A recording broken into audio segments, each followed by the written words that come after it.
नमस्कार।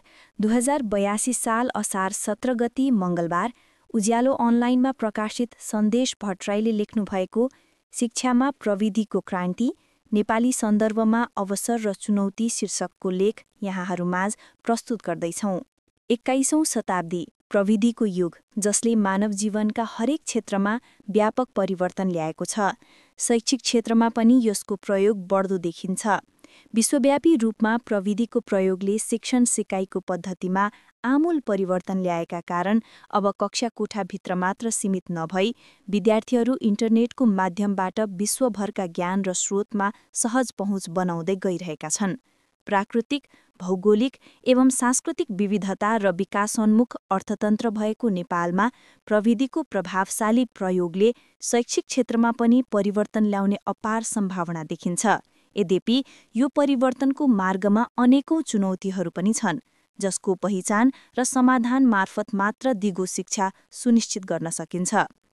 नेपालको सन्दर्भमा शिक्षा क्षेत्र परम्परागत स्वरूपमै लामो समयसम्म अड्किरहँदा शिक्षक केन्द्रित, पाठ्यपुस्तकमुखी र परीक्षामा आधारित प्रणालीले विद्यार्थीहरूको सृजनशीलता र आलोचनात्मक सोच क्षमतामा कमी ल्याएको छ।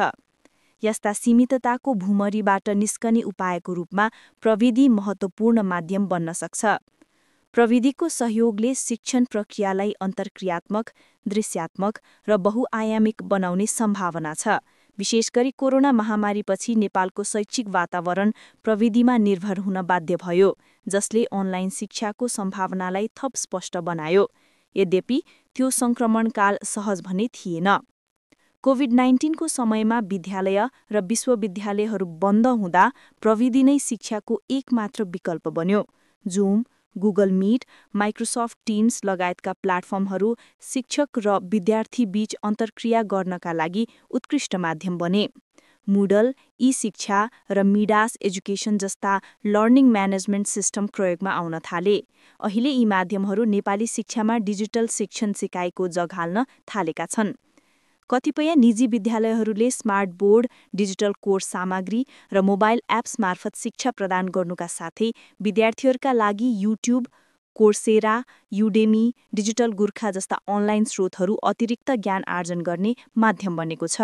प्रविधि शिक्षा क्षेत्रलाई एक खुला र विश्वव्यापी प्रणालीमा रूपान्तरण गर्ने क्रममा छ। तर यो परिवर्तन सबैका लागि सहज भने छैन। नेपालमा प्रविधिको पहुँच असमान छ। ग्रामीण क्षेत्रहरूमा इन्टरनेटको पहुँच न्यून छ भने धेरैजसो घर परिवारसँग कम्प्युटर वा स्मार्टफोन छैन। राष्ट्रिय तथ्याङ्क कार्यालयले सार्वजनिक गरेको प्रतिवेदन अनुसार 40% भन्दा कम ग्रामीण बासिन्दासँग मात्र नियमित इन्टरनेटको पहुँच छ। विद्युत आपूर्ति अस्थिर हुनु पनि अर्को बाधा हो।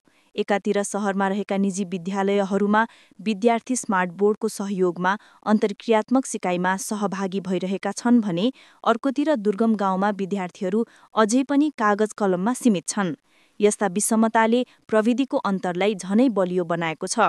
प्रविधि सम्पन्न शिक्षा पहुँच हुनेहरूका लागि अवसर बन्दै गए पनि प्रविधिबाट वञ्चित वर्ग झनै पछाडि पर्न थालेका छन्। शिक्षकहरूको प्रविधि प्रयोग गर्ने क्षमता अर्को चुनौती हो। धेरैजसो शिक्षक परम्परागत शिक्षण पद्धतिमा अभ्यस्त छन्, प्रविधि प्रयोग गर्ने तालिम समेत पाएका छैनन्। यो विशेष गरी सामुदायिक विद्यालयमा अझ गम्भीर देखिन्छ।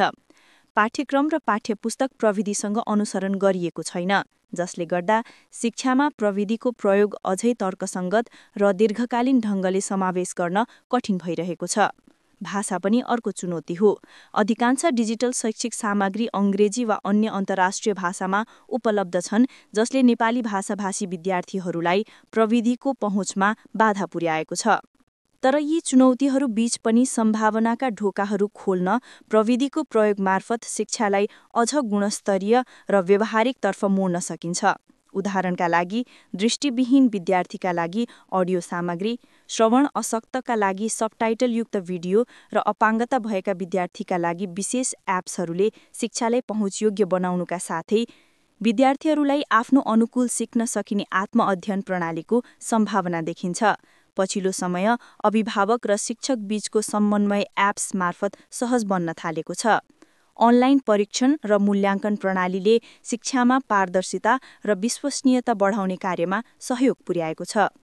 नेपाल सरकार र विभिन्न सङ्घ-संस्था प्रविधि मैत्री शिक्षा प्रवर्धन गर्ने दिशामा लागेको पाइन्छ। डिजिटल नेपाल फ्रेमवर्क अन्तर्गत शिक्षालाई डिजिटल बनाउने लक्ष्य लिइएको छ। ग्रामीण विद्यालयहरूमा कम्प्युटर लैजाने, शिक्षकहरूलाई डिजिटल तालिम दिने र पाठ्यपुस्तकहरूलाई डिजिटल माध्यममा रूपान्तरण गर्ने कार्य भइरहेको छ। सार्वजनिक निजी साझेदारीको माध्यमबाट प्रविधि पहुँचलाई विस्तार गर्न सकिने ठूलो सम्भावना देखिन्छ। युनेस्को, युनिसेफ र एडीबी जस्ता विदेशी सहयोग निकायहरू पनि प्रविधि सम्बन्धी शैक्षिक परियोजनामा संलग्न भइरहेका छन्। यस्ता पहलले शिक्षामा प्रविधिको दिगो विकासमा भूमिका खेल्न सक्छ। भविष्यतर्फ दृष्टि गर्दा प्रविधिमा आधारित शिक्षा प्रणाली नै नेपालका लागि आवश्यकता बन्नेछ।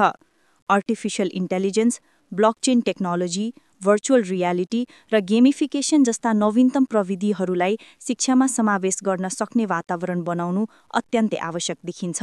उदाहरणका लागि, एआईले आदेश पाए अनुसार सामग्री सिफारिस गर्न सक्छ।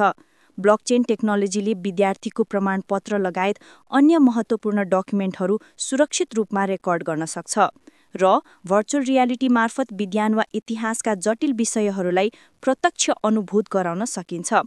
यस्तो प्रविधियुक्त शिक्षाले विद्यार्थीलाई वैश्विक प्रतिस्पर्धामा सक्षम बनाउनेछ। यद्यपि प्रविधिमा आधारित शिक्षा प्रणाली स्थापना गर्नु मात्र पर्याप्त हुँदैन, त्यसलाई सुगम, सुलभ र सन्तुलित रूपमा सबल बनाउनु जरुरी हुन्छ।